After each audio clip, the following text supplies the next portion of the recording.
Friends, welcome to M2 health. ಗೆಳೆಯರೆ, ಆರೋಗ್ಯವೇ ಮಹಾಭಾಗ್ಯ ಅನ್ನೋ ಮಾತು ಎಷ್ಟು ನಿಜ ಅನ್ನೋದನ್ನ ನೀವು ಕಳೆದ ಒಂದಷ್ಟು ವರ್ಷಗಳಿಂದ ನೋಡ್ತಾ ಬಂದಿದ್ದೀವಿ.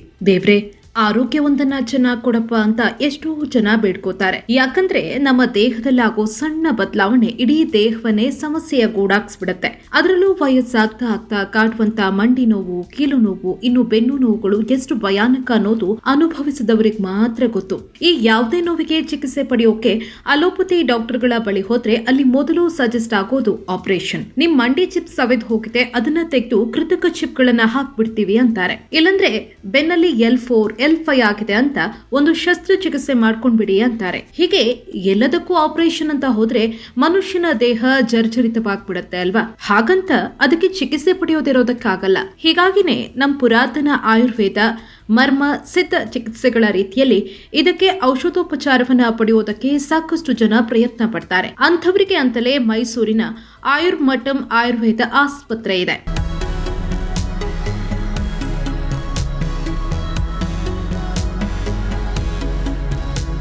ಇಲ್ಲಿ ಮರ್ಮ ಚಿಕಿತ್ಸೆ, ಆಯುರ್ವೇದ ಹಾಗೂ ಸಿದ್ಧ ವೈದ್ಯ ಪದ್ಧತಿಯ ಮೂಲಕ ಸಮಸ್ಯೆಗಳಿಗೆ ಚಿಕಿತ್ಸೆಯನ್ನ ಕೊಡ್ತಾರೆ. ಹೀಗಾಗಿ ಈ ಸಮಸ್ಯೆಗಳು ಇರೋರು ಆಯುರ್ಮಠಂನ ಒಮ್ಮೆ ಸಂಪರ್ಕಿಸಬಹುದು. ಅಲ್ಲ, ಇದಕ್ಕೆಲ್ಲ ಚಿಕಿತ್ಸೆ ತಗೊಳ್ಳೇಬೇಕಾ?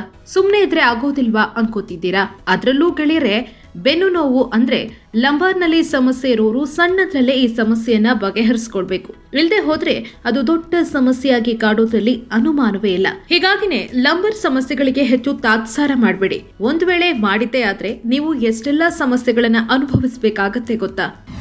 ನಿಮ್ಮಲ್ಲಿ ಯಾರಿಗಾದ್ರೂ ಅತಿಯಾದ ಬೆನ್ನು ನೋವು, ಸೊಂಟ ನೋವು, ಮತ್ತೆ ಸಯಾಟಿಕಾ ಅಂತ ಏನು ಹೇಳ್ತೀವಿ, ಕಾಲಲ್ಲಿ ನರ ಸೆಳೆತ, ಕಾಲಲ್ಲಿ ಜೋಮ್ಗಟ್ಟುವಿಕೆ, ಕಾಲುಗಳಲ್ಲಿ ಬಲಹೀನತೆ, ಫುಟ್ ಡ್ರಾಪ್ ಅಂತ ಏನು ಹೇಳ್ತೀವಿ, ಕಾಲು ನಮ್ಮ ಕಾಲಲ್ಲಿ ಕೆಳಗಿರೋ ಭಾಗ ಬಿದ್ದೋಗುವಂಥದ್ದು, ರಕ್ತ ಚಲನೆ ಕಮ್ಮಿಯಾಗಿ ಕಪ್ಪು ಕಲರಲ್ಲಿ, ಕಪ್ಪು ಬಣ್ಣದಲ್ಲಿ ಬದಲಾಗುವಂಥದ್ದು, ಸ್ಕಿನ್ಗಳಲ್ಲಿ ಉರಿ ಬರುವಂಥದ್ದು, ಹಾಗೂ ಬೆರಳುಗಳಲ್ಲಿ ಜೋಮ್ಗಟ್ಟುವಂಥದ್ದು, ಮತ್ತು ಅಡಿಪಾದ ಹಸ್ತದಲ್ಲಿ ನೋವು ಬರುವಂಥದ್ದು, ಬೆಳಗ್ಗೆ ಎದ್ದಾಗ ನಡೆಯೋಕ್ಕಾಗದಿರೋಂಗೆ ಬರುವಂಥದ್ದು, ಹಾಗೆಯೇ ಕಾನ್ಸ್ಟಿಪೇಷನ್, ಮಲಬದ್ಧತೆ, ಸೆಕ್ಷುವಲ್ ಡಿಸಾರ್ಡರ್ ಇಲ್ಲ ಸೆಕ್ಷುವಲ್ ವೀಕ್ನೆಸ್, ಹಾಗೆಯೇ ಗ್ಯಾಸ್ಟ್ರೈಟಿಸ್, ಹಾಗೆಯೇ ಲಂಬಾರ್ ಸ್ಪಾಂಡಲೋಸಿಸ್ ಅಂತ ಹೇಳ್ತೀವಿ.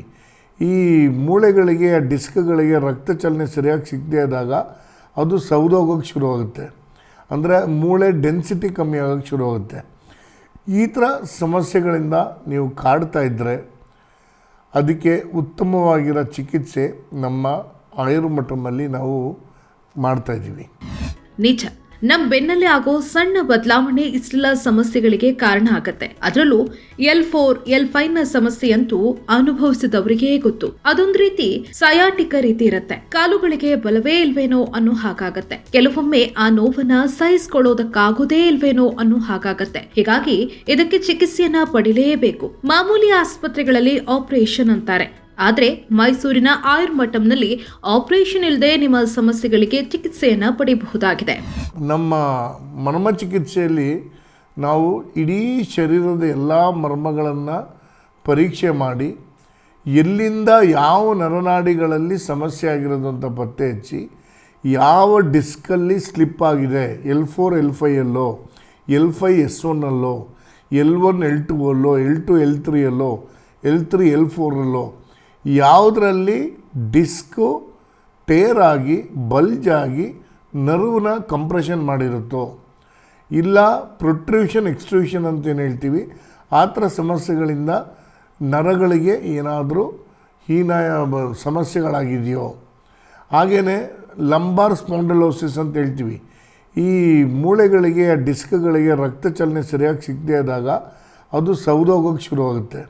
ಅಂದರೆ ಮೂಳೆ ಡೆನ್ಸಿಟಿ ಕಮ್ಮಿ ಆಗೋಕ್ಕೆ ಶುರುವಾಗುತ್ತೆ. ಮೇಲೆ ತಿಳಿಸಿರುವಂಥ ಎಲ್ಲ ಲಕ್ಷಣಗಳನ್ನು ನೋಡಿ ಅದಕ್ಕೆ ಮೂಲ ಕಾರಣ ಏನು ಅಂತ ಕಂಡುಹಿಡಿದು ಅದಕ್ಕೆ ಮಾಡೋಂಥ ಉತ್ತಮವಾಗಿರೋಂಥ ಮರ್ಮ ಚಿಕಿತ್ಸೆನ ಹಾಗೂ ಟ್ರೈಬಲ್ ಟ್ರೀಟ್ಮೆಂಟ್ ಮೆಥಡ್ಸು, ಸಿದ್ಧ, ಆಯುರ್ವೇದ, ಪಂಚಕರ್ಮ ಎಲ್ಲದನ್ನು ಅಪ್ಲೈ ಮಾಡಿ, ಮತ್ತು ಅದರಲ್ಲೂ ಮರ್ಮ ಚಿಕಿತ್ಸೆ ಅಂದರೆ ವರ್ಮಕಲೆ ಅಂತೇಳಿ ಏನು ತಮಿಳ್ನಾಡಲ್ಲಿ ಹೇಳ್ತೀವಿ, ಮರ್ಮ ಚಿಕಿತ್ಸೆ ಅಂತೇಳಿ ಏನು ಕೇರಳದಲ್ಲಿ ಹೇಳ್ತೀವಿ, ಅದೇ ರೀತಿ ಹಿಮಾಲಯದಲ್ಲಿ ಏನು ಸನ್ಯಾಸಿಗಳೆಲ್ಲ ಪ್ರಾಕ್ಟೀಸ್ ಮಾಡೋಂಥ ಮರ್ಮ ಪಾಯಿಂಟ್ ಸ್ಟಿಮ್ಯುಲೇಷನ್ ಅಂತ ಏನು ಹೇಳ್ತೀವಿ, ಇದು ಮೂರನ್ನು ಅಳವಡಿಸಿ ಮಾಡ್ತಾ ಇರೋಂಥ ಒಂದು ಉತ್ತಮವಾಗಿರೋ ಚಿಕಿತ್ಸೆ ಆಯುರ್ಮಠಮಲ್ಲಿ ಮಾಡ್ತಾಯಿದ್ದೀವಿ. ಸಾವಿರಾರು ರೋಗಿಗಳು ಈ L4 L5 ಎಲ್ಲ ಲಂಬಾರ್ ರೀಜನಲ್ ಆಗಿರೋಂಥ ಡಿಸ್ಕ್ ಬಲ್ಜಿಗೆ, ರೂಟ್ ಕಂಪ್ರೆಷನ್ಗೆ ಚಿಕಿತ್ಸೆ ತಗೊಂಡು ಈಗ ಸುಖವಾಗಿ ಬಾಳ್ತಾ ಇದ್ದಾರೆ. ನಿಮ್ಮಲ್ಲಿ ಯಾರಿಗಾದರೂ ಈ ಕುಂದುಕೊರತೆಗಳಿದ್ದಲ್ಲಿ ದಯಮಾಡಿ ಇಮಿಡಿಯೇಟಾಗಿ ನಮ್ಮನ್ನು ಕಾಂಟ್ಯಾಕ್ಟ್ ಮಾಡಿ ನಮ್ಮಲ್ಲಿ ಬಂದು ಕನ್ಸಲ್ಟೇಷನ್ ತಗೊಳ್ಳಿ. ನಾವು ಪ್ರಾಪರಾಗಿ ಯಾವ ರೀಸನ್ನಿಂದ ನಿಮಗೆ ಈ ಸಮಸ್ಯೆಗಳು ಬರ್ತಾ ಇರೋದು ಅಂತೇಳಿ ನಾವು ಪೂರ್ತಿಯಾಗಿ ತಿಳಿಸ್ಕೊಡ್ತೀವಿ. ಹಾಗೆ ಅದಕ್ಕೆ ಬೇಕಾಗಿರೋ ಚಿಕಿತ್ಸೆ ವ್ಯವಸ್ಥೆಗಳನ್ನ ಮಾಡಿಕೊಟ್ಟು ನಿಮ್ಮ ಸಮಸ್ಯೆಯನ್ನು ಪೂರ್ಣ ಪ್ರಮಾಣದಲ್ಲಿ ಗುಣಪಡಿಸ್ಕೊಡ್ತೀವಿ ಅಂತ ಹೇಳೋಕ್ಕೆ ನಾನು ಇಷ್ಟಪಡ್ತೀನಿ. ಇದೆಲ್ಲ ಸರಿ, ಈ ಬೆನ್ನಿನ ಸಮಸ್ಯೆಗಳು ಬರದೇ ಇರೋ ಹಾಗೆ ಮಾಡಬೇಕು ಅಂತಂದ್ರೆ ನಾವೇನ್ ಮಾಡಬೇಕು? ನಾವಂತೂ ಕೂತಲ್ಲೇ ಕೆಲಸ ಮಾಡ್ತೀವಿ, ಹೆಚ್ಚು ದೈಹಿಕ ಶ್ರಮ ಇರೋದಿಲ್ಲ. ಹೇಗಿರುವಾಗ ಈ ಸಮಸ್ಯೆಯಿಂದ ಮುಕ್ತರಾಗೋದು ಹೇಗೆ ಅನ್ಕೋತೀರಾ? ಅದಕ್ಕೂ ಕೂಡ ಮರ್ಮ ಚಿಕಿತ್ಸಾ ತಜ್ಞ ಮನು ಮೆನನ್ ಅವರು ಉತ್ತರ ಕೊಡ್ತಾರೆ, ನೀವೇ ನೋಡಿ.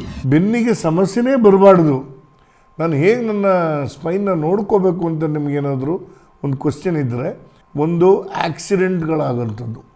ಆಕ್ಸಿಡೆಂಟ್ ಆದಾಗ ನಮಗೇನು ಮಾಡೋಕ್ಕಾಗಲ್ಲ, ಅದು ಗೊತ್ತಾಗದೇ ಆಗೋಂಥದ್ದು. ಆಕ್ಸಿಡೆಂಟ್ ಆಗಿ ನಾವು ಕುಕ್ಕುರ್ಸ್ಕೊಂಡು ಕೂರೋಂಥದ್ದು, ಇಲ್ಲ ನಮ್ಮ ಶರೀರದ ಮೇಲೆ ಭಾರ ಬೀಳೋಂಥದ್ದು, ಈ ಥರದ್ದೆಲ್ಲ ಆದಾಗ ಡಿಸ್ಕು ಟೇರ್ ಆಗಿ ಸ್ಲಿಪ್ ಆಗೋಂಥ ಚಾನ್ಸಸ್ ಇರುತ್ತೆ. ಎರಡನೇದು ತುಂಬ ಇಂಪಾರ್ಟೆಂಟ್, ನೀವು ತಿಳ್ಕೊಬೇಕಾಗಿರೋದು, ಯಾವುದೋ ಏನೋ ಒಂದು ವೆಯ್ಟ್, ಜಿಮ್ಗೆ ಹೋಗ್ತೀರಾ, ವಾರ್ಮಪ್ ಮಾಡಿರಲ್ಲ ಬಾಡಿನ, ಸಡನ್ನಾಗಿ ಹೋಗಿ ನೀವು ವೆಯ್ಟ್ ಎತ್ಬಿಡೋದು. ಅಂಥ ಟೈಮಲ್ಲಿ ನಿಮ್ಮ ಲಂಬಾರ್ ರೀಜನ್ ಪಕ್ಕದಲ್ಲಿರೋ ಮಸಲ್ಸು ಸ್ಟ್ರೆಂಥನ್ ಆಗಿರಲ್ಲ. ಸಡನ್ನಾಗಿ ಎಲ್ಲ ಮೂಳೆಗಳು ಈ ಡಿಸ್ಕ್ನ ಕಂಪ್ರೆಷನ್ ಮಾಡಿ ಟೇರ್ ಆಗಿ ನರ್ವ್ ರೂಟ್ ಕಂಪ್ರೆಷನ್ ಬರೋಂಥ ಚಾನ್ಸಸ್ ಇರುತ್ತೆ. ಮತ್ತು ಮೂರನೇದು, ಕಂಟಿನ್ಯೂಸ್ ಆಗಿ ಕೂರುವುದು. ಅರ್ಧ ಮುಕ್ಕಾಲು ಗಂಟೆಗಿಂತ ಹೆಚ್ಚಾಗಿ ಕಂಟಿನ್ಯೂಸ್ ಆಗಿ ಕೂರಬೇಡಿ. ಒಂದು ಬ್ರೇಕ್ ತಗೊಂಡು 2 ನಿಮಿಷ ನಡೆದುಬಿಟ್ಟು ಮತ್ತೆ ಕೂರೋಂಥ ವ್ಯವಸ್ಥೆನ ರೂಪಿಸ್ಕೊಳ್ಳಿ.